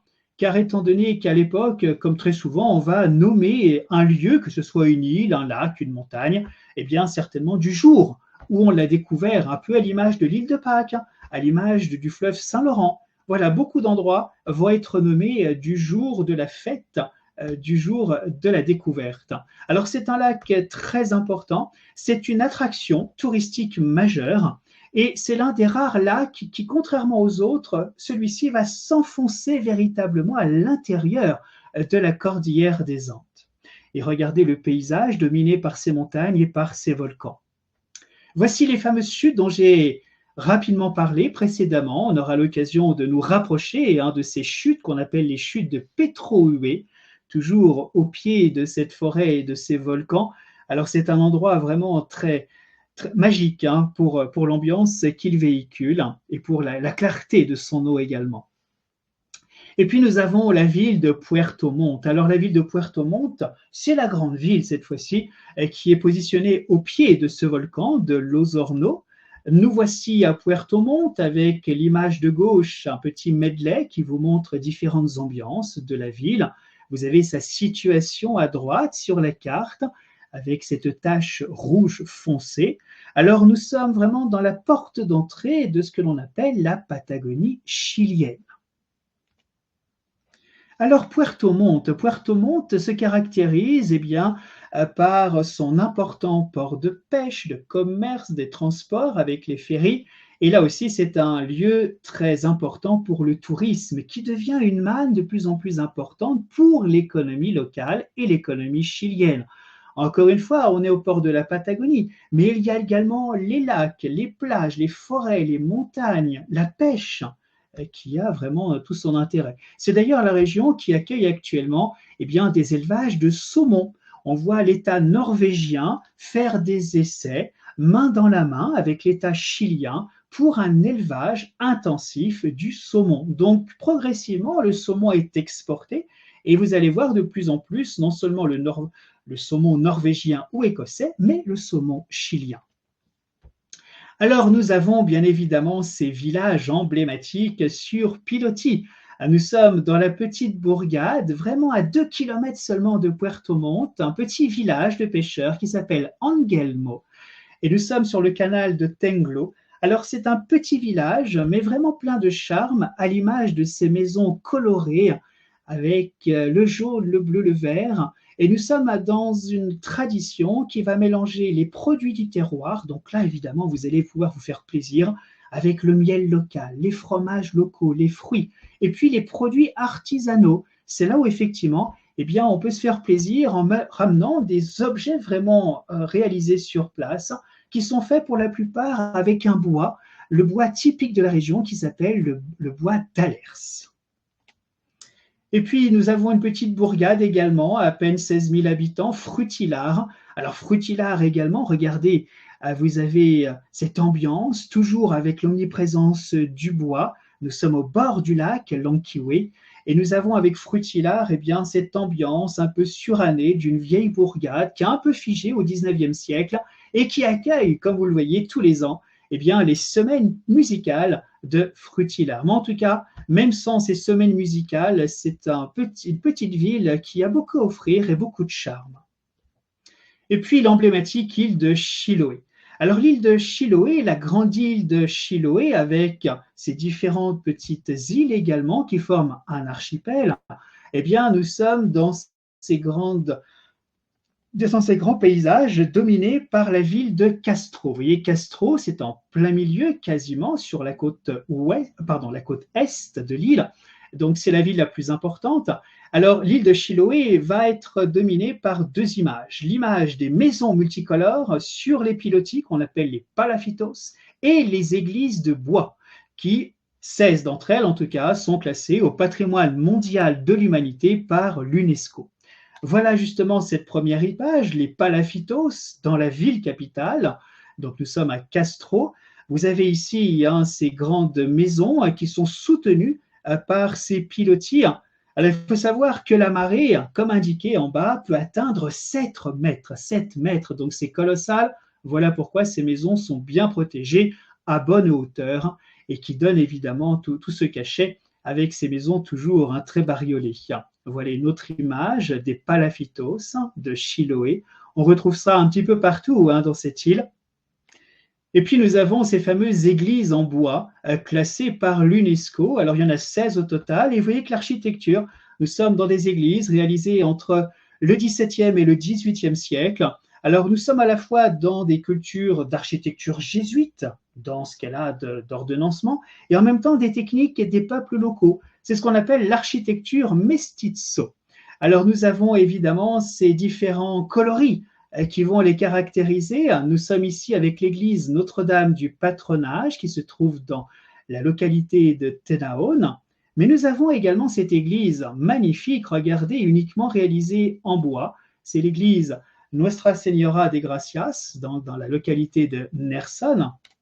Nous avons également l'église en bois d'Achao, toujours classée par l'UNESCO, et l'église San Francisco, la cathédrale, qui se trouve à Castro. Alors voici, j'ai choisi deux images pour vous montrer avant et après. Vous l'avez deviné, avant, c'est la photo principale avec ce beige, cette couleur un petit peu fade.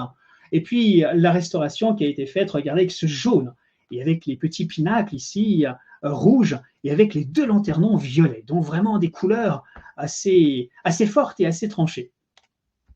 Et puis, comme je vous l'ai indiqué, c'est une zone qui voit se développer de plus en plus non seulement la pêche, l'agriculture, l'aquaculture, à l'image de la photo que vous avez sous les yeux, et le tourisme. Donc encore une fois, le saumon d'élevage qui voit se développer en tout cas une activité économique majeure.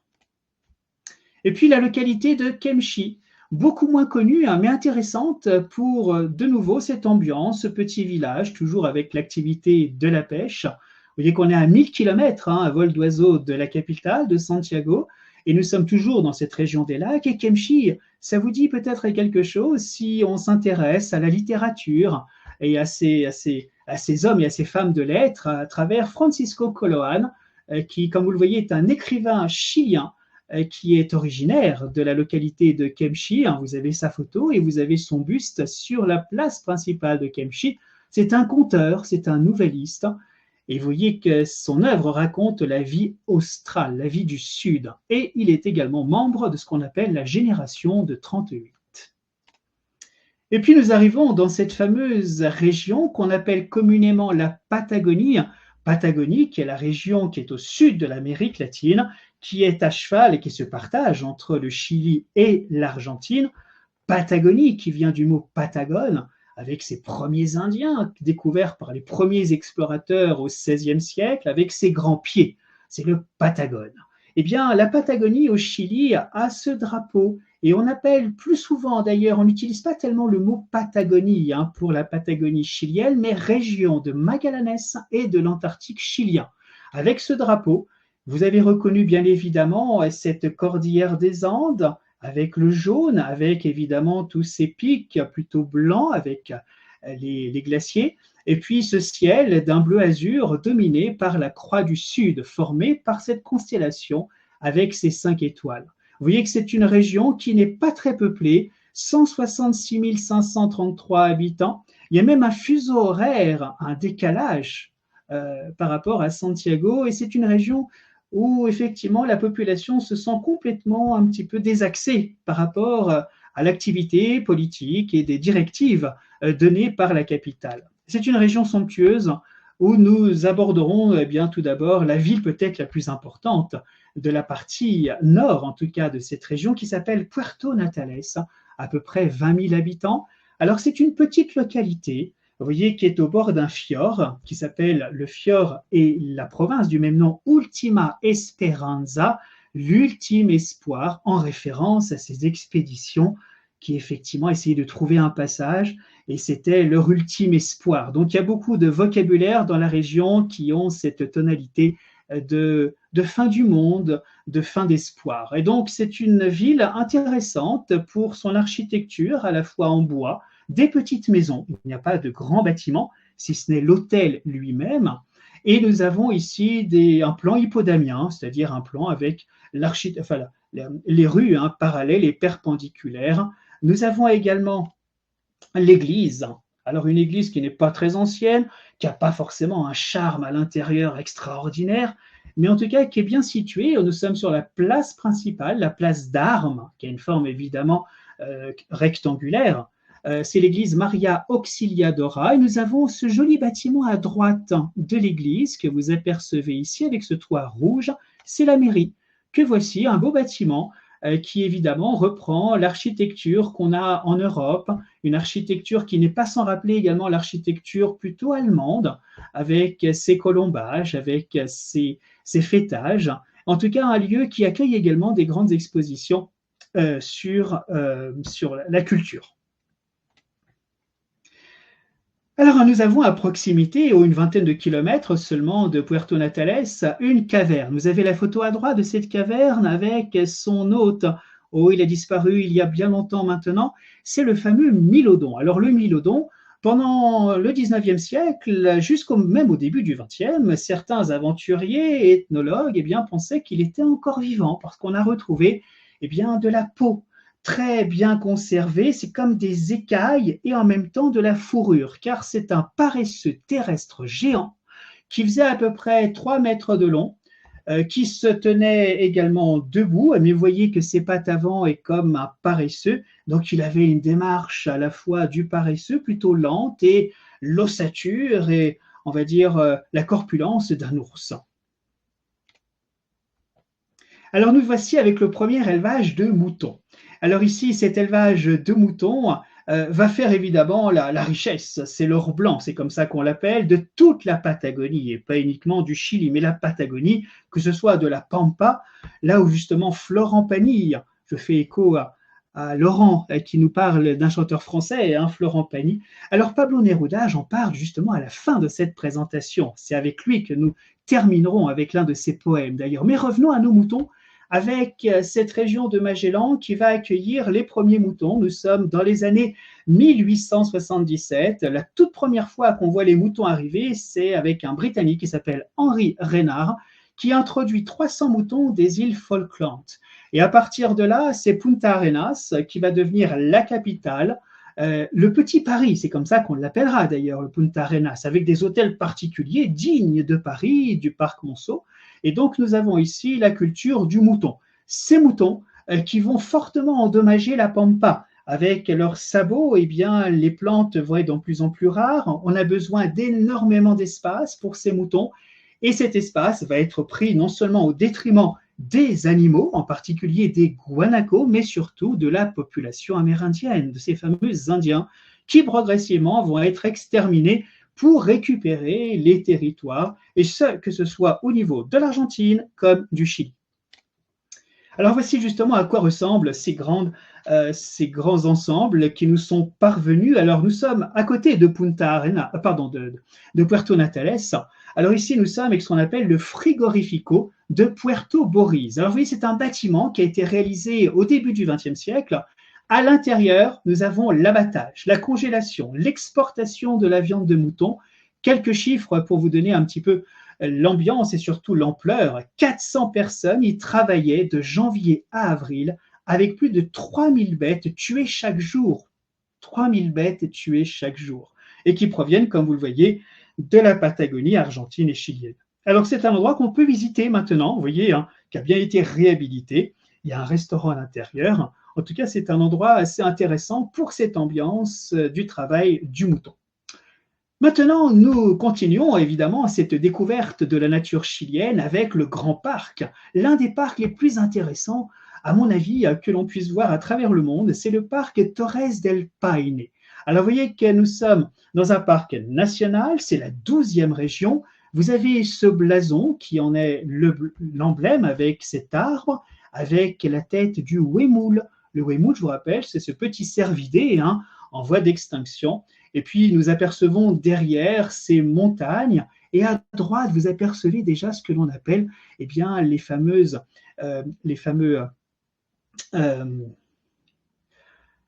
grandes tours de Cléopâtre, les obélisques, de Cléopâtre que vous apercevez dégagés un petit peu derrière ces nuages. Il a été classé il n'y a pas très longtemps parmi les 10 plus importants et plus beaux parcs et montagnes à travers la planète. Alors voici à quoi ressemble ce magnifique parc de Torres del Paine, vu du lac Peoe. Alors c'est un petit parc, c'est un parc qui évidemment se caractérise par ces montagnes qui ont la particularité, il n'y a que 2 endroits au monde qui ont cette particularité, ce sont les Dolomites en Italie et le parc Torres del Paine. Vous voyez qu'il y a 2 couleurs dominantes dans ces montagnes. Vous avez du noir pour la partie basse, du gris clair pour la partie médiane et tout en haut, bien érodé, de nouveau du noir. C'est ce qu'on appelle une lacolite. Une lacolite, en fait, c'est une formation magmatique, donc du granit, que vous voyez, c'est la partie blanche que vous avez au milieu, qui va s'intercaler entre 2 couches sédimentaires qui ont cette couleur plutôt foncée et noire. Donc sédimentaire en bas, granitique au milieu et de nouveau sédimentaire au niveau supérieur, une lacolite.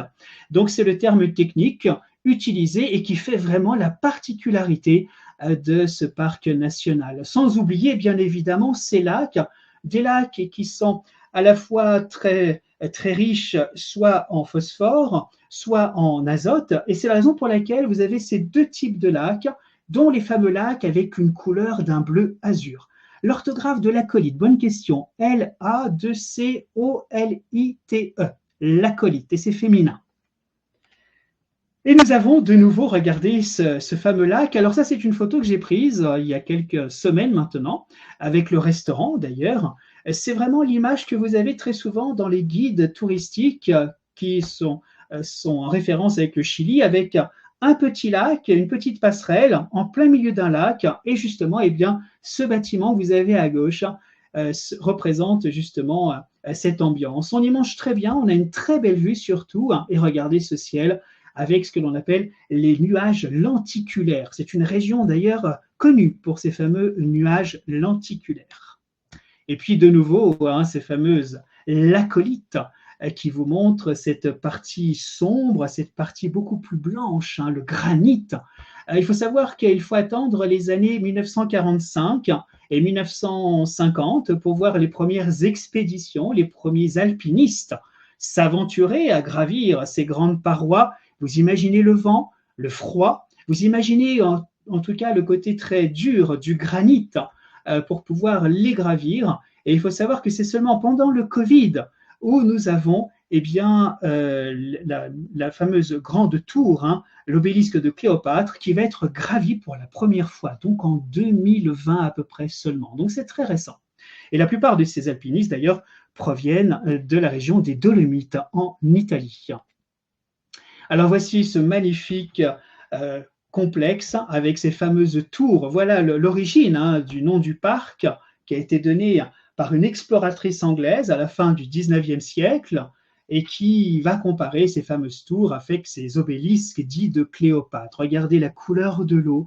On est vraiment entre le côté très minéral et le côté aquatique, mais ce sont des lacs qui sont plutôt très pauvres en faune et en flore, en tout cas en poisson. Alors voici l'autre image emblématique qu'on a la chance de voir, hein. Ce n'est pas qu'une image que vous avez ici devant votre écran ou dans les magazines, c'est vraiment quelque chose qu'on peut prendre soi-même. Donc vous avez le guanaco, soit il pose, soit il est un peu plus loin.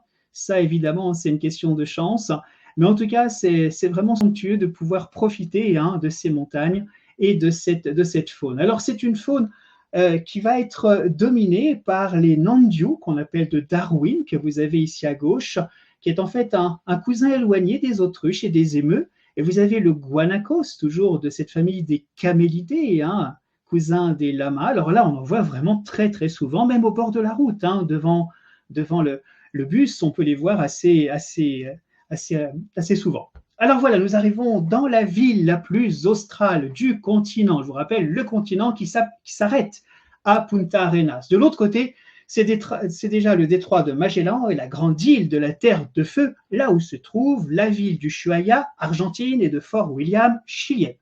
Punta Arenas. Alors Punta Arenas, c'est une ville qui va se développer énormément au 19e siècle. Alors, c'est une ville qui est née en 1848, avec d'ailleurs une grande communauté croate. Vous avez beaucoup de Croates qui sont présents là-bas.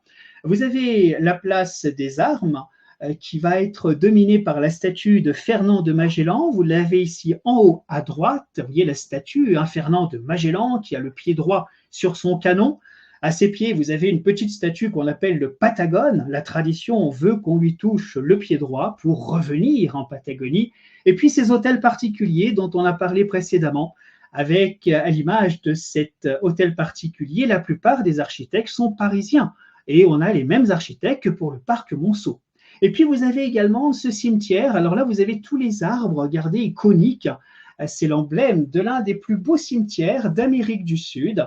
À l'image du cimetière, rien à voir, hein, mais en tout cas dans l'ambiance, avec la Recoleta de Buenos Aires. Et puis c'est à cet endroit que nous avons également bien, une réplique de la Nao Victoria, le fameux navire caravelle utilisé par Fernand de Magellan, la seule et l'unique des 5 qui ait réalisé cette fameuse circumnavigation. Et puis, bien évidemment, on a quitté le désert d'Atacama il y a seulement quelques minutes. Nous voici avec ce qu'il reste en tout cas de cette calotte glaciaire. Je vous l'ai dit, c'est la 3e calotte glaciaire au niveau mondial, après évidemment l'Antarctique et après le Groenland. Nous sommes sur le Campo de Hielo Sur. Donc c'est vraiment l'une des plus grandes réserves d'eau douce que la planète possède. Je vous le rappelle, au Chili, nous comptons pas moins de 24 000 glaciers, ce qui constitue 80% des glaciers de l'Amérique du Sud dans sa globalité. Et puis, bien évidemment, malheureusement, nous avons les grands événements comme El Niño. On a également le dérèglement climatique qu'on peut observer sur la plupart des glaciers avec une fonte estimée jusqu'à 35% depuis les années 90. 35% depuis à peu près une trentaine d'années seulement. Et puis nous avons la faune et la flore qui d'ailleurs fait partie intégrante de la culture chilienne. Vous avez ici le condor qui est l'oiseau national, celui qu'on a vu sur le blason chilien. Nous avons également la fleur de Copihue, magnifique fleur clochette de couleur rouge qui est la fleur nationale du pays également. Alors le condor, là aussi, on le voit régulièrement. Il n'est pas rare au bord de la route de s'arrêter parce que une charogne est en train d'être dévorée par ces condors, oiseaux majestueux et vraiment avec une envergure exceptionnelle. Et on les voit d'autant plus lorsqu'ils ont mangé, parce que à cause de leur envergure, ils n'arrivent pas à décoller une fois qu'ils ont mangé. il faut qu'ils digèrent, il faut qu'ils prennent un petit peu de hauteur. Ils sont tellement grands qu'ils ne peuvent pas battre des ailes et c'est la raison pour laquelle le meilleur moment de les voir, c'est lorsqu'ils ont mangé. Et puis nous avons les vigognes, vous voyez, un peu plus petits que les guanacos, c'est les cousins. Vous avez de nouveau un nandiu. Alors là, on les voit bien, les nandiu, parce que la plupart du temps, ils ont un plumage qui ne permet pas de bien les dissocier de la pampa. Particularité des nandiu, ce sont les pères qui vont s'occuper des petits. Et puis nous arrivons avec le mythique Cap Horn. Alors je vous l'ai dit, hein, le voyage du mois de mars ne nous permettra pas d'aller jusqu'au Cap Horn, mais le Chili, évidemment, c'est jusqu'au Cap Horn. Alors ce Cap Horn, l'un des caps les plus mythiques, avec évidemment ces rochers. Là, vous avez vraiment le cap. Alors ce cap, je vous rappelle que c'est une île, hein, c'est partie d'un archipel. C'est la raison pour laquelle Punta Arenas est la ville la plus australe, mais le Cap Horn, eh bien, c'est ce gros rocher qui fait partie de l'État chilien. Regardez sur la carte. Vous avez à l'est, eh bien, l'Argentine, avec ce découpage, avec la ligne rouge qui a été vraiment taillée avec une règle et qui coupe en deux la grande île de la Terre de Feu. Et vous voyez le Cap Horn, qui est donc propriété chilienne. C'est l'Armada du Chili qui en a la possession, la garde. Et nous sommes dans le passage de Drake. Et évidemment, sur la partie sud, eh bien, nous arrivons sur la pointe antarctique avec les 40e hurlants, les 50e rugissants. Bref, le passage vraiment désespéré hein, pour les grands navigateurs. Et nous avons ici de plus près cet archipel qui vous montre cette multitude d'îles, de récifs. Vous voyez la dangerosité hein, de naviguer dans ces eaux avec la rencontre de 3 océans quand même. Vous avez l'océan Pacifique, évidemment, l'océan Atlantique et l'océan glacial Antarctique. Et vous imaginez, c'est l'océan Pacifique venant évidemment de gauche et qui pénètre véritablement entre les vents et entre les courants maritimes dans l'océan Atlantique. Voilà pourquoi vous avez une région où de minute en minute, le temps peut changer radicalement. Le Cap Horn, c'est l'île que vous avez en bas à droite.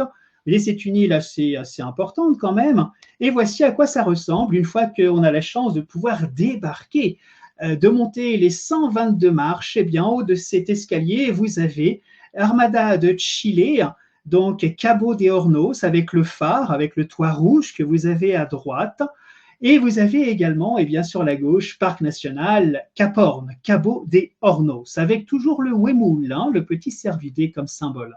Et puis nous avons également une grande promenade qui nous permet eh bien, de préserver la nature environnante, car nous marchons sur du bois, qui nous permet d'atteindre eh bien, le monument de tous les naufragés qui sont passés à travers ce Cap Horn. C'est le monument de l'Albatros. Il faut regarder dans le négatif hein, de cette œuvre qui est en aluminium, qui résiste bien d'ailleurs au climat exceptionnel. Vous voyez ce grand carré et au centre, vous avez donc en négatif, hein, dans le vide, eh bien, la silhouette d'un albatros qui se dirige vers la droite. Et puis le Cap Horn proprement dit, c'est la montagne que vous avez à droite de la photographie. Voici le phare. Alors c'est un phare qui est toujours évidemment occupé.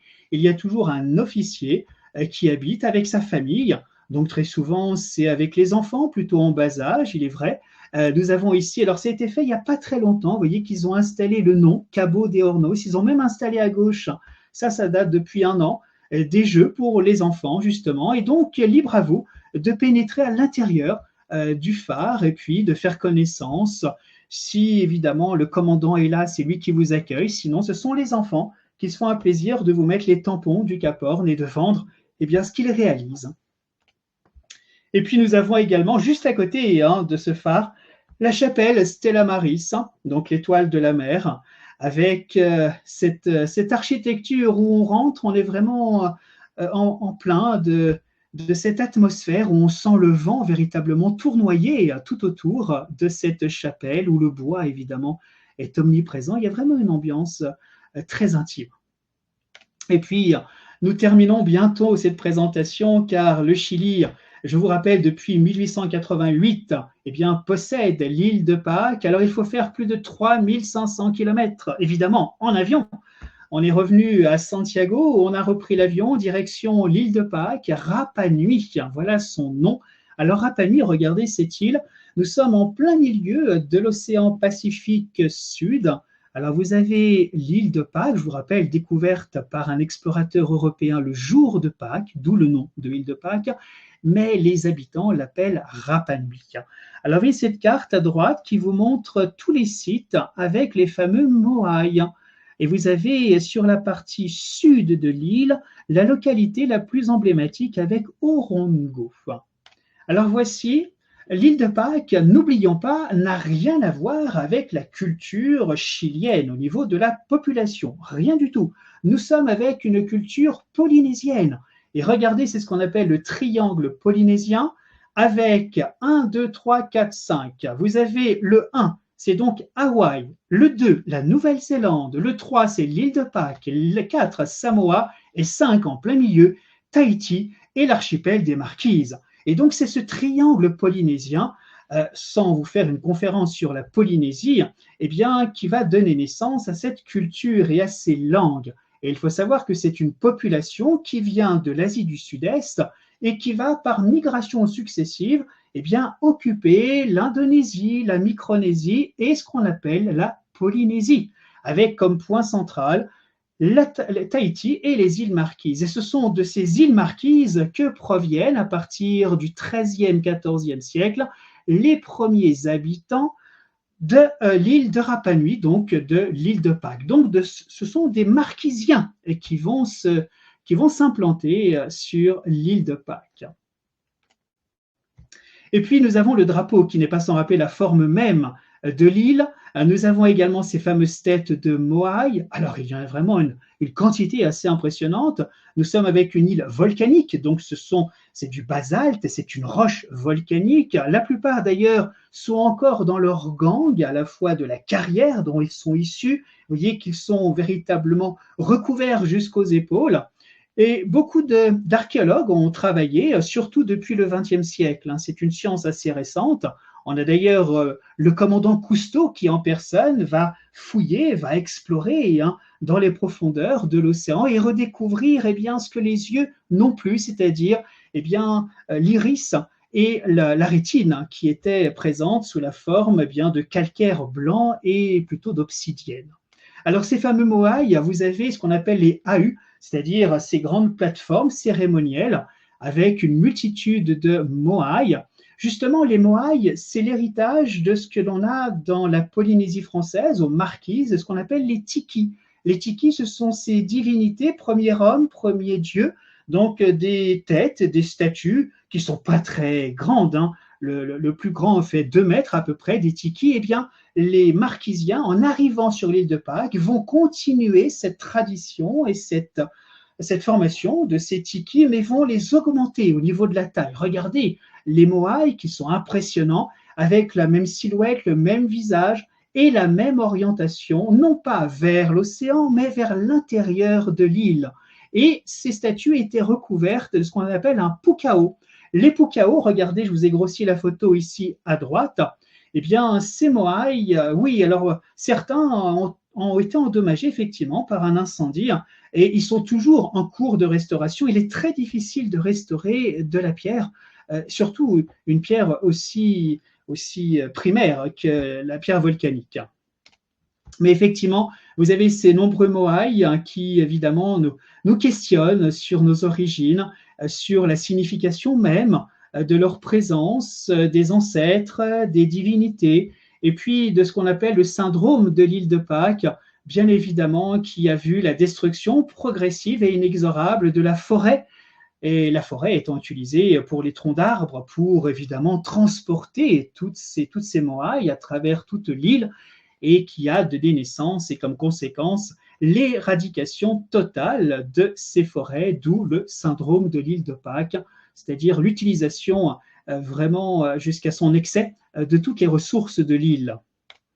Et puis nous avons ici Pierre Loti. Alors il a beaucoup voyagé, Pierre Loti, comme vous le constatez. Non seulement il a été au Proche-Orient, que ce soit à Istanbul, que ce soit également en Islande, il va même jusqu'à l'île de Pâques. C'est lui qui a fait ce dessin de Pierre Loti intitulé L'île de Pâques. Nous sommes en 1872 Et j'ai voulu donner, non pas la parole, mais en tout cas l'image à Keitae, qui est le descendant direct de Murata, donc l'un des derniers grands chefs de l'île de Pâques, de Rapa Nui. Et puis, nous reprenons la direction, une fois qu'on a visité l'île de Pâques ensemble, eh bien, on termine ce séjour de plus de 17 jours avec la ville et le grand port de l'île, de Valparaiso. Je suis en train de lire en même temps. Alors, donc, effectivement, l'île de Pâques peuplée par les Marquisiens, Torreordal, oui, tout à fait. Alors, c'est lui qui a donné cette... alors, Torreordal n'est pas vu comme le plus grand scientifique qui soit, étant donné qu'il a voulu absolument caser l'origine de l'île de Pâques et des îles Marquises d'ailleurs, de la proximité avec le Chili et le Pérou en particulier. Mais on sait maintenant eh bien, qu'il a voulu absolument faire coïncider sa théorie, donc d'Amérique du Sud, mais que cette théorie ne tient pas. Et quand vous regardez la plupart des ouvrages, eh bien, vous allez découvrir que la plupart des grands linguistes, des ethnologues, sont d'accord pour voir maintenant cette occupation progressive depuis l'Asie du Sud-Est en particulier. Mais effectivement, Torreordal avec la fameuse expédition du Kon-Tiki. Alors voici, nous avons quitté l'île de Pâques, nous voici à Valparaiso. Valparaiso, qui est un port très important, c'est donc la 3e ville du Chili, 1 million d'habitants, c'est la vallée Paradis. Alors c'est un port qui a joué un rôle très important jusqu'à l'ouverture du canal de Panama, car les bateaux qui devaient contourner l'Amérique latine eh bien, utilisaient le détroit de Magellan, passaient devant Punta Arenas, de remonter par les côtes chiliennes et d'arriver jusqu'au port de Valparaiso. Mais avec l'ouverture du canal de Panama, inutile de faire ce grand détour. Et donc, c'est la fin progressive de cette activité, en tout cas portuaire. L'activité va évidemment se répertorier dans d'autres lieux et surtout une activité qui maintenant est très touristique. On va le voir à travers évidemment le vieux Valparaiso. Alors nous avons ici également des instances nationales importantes. N'oublions pas que le Congrès national avec ses 2 chambres, le Sénat et l'Assemblée nationale, se trouve à Valparaiso. Vous avez également l'état-major de la marine chilienne, le service des douanes, le Conseil national de la culture et des arts. Donc voilà ici pour les instances que l'on peut trouver à Valparaiso, surnommée à juste titre la petite San Francisco, vous allez voir pourquoi, et le joyau du Pacifique. Alors ce joyau a été ébranlé étant donné évidemment que c'est une zone sismique sur la ceinture de feu, et donc très régulièrement, malheureusement, voici le dernier en date qui est marqué évidemment les esprits, le tremblement de terre de 1906. Nous avons une reconstruction exceptionnelle. Voici le port de Valparaiso, toujours très actif, comme vous le constatez, avec ses docks, avec ses containers, ses porte-containers. Nous avons également, voici l'une des images emblématiques de ces collines constituant Valparaiso, ces collines qui vont être toutes colorées. Voilà l'image de Valparaiso.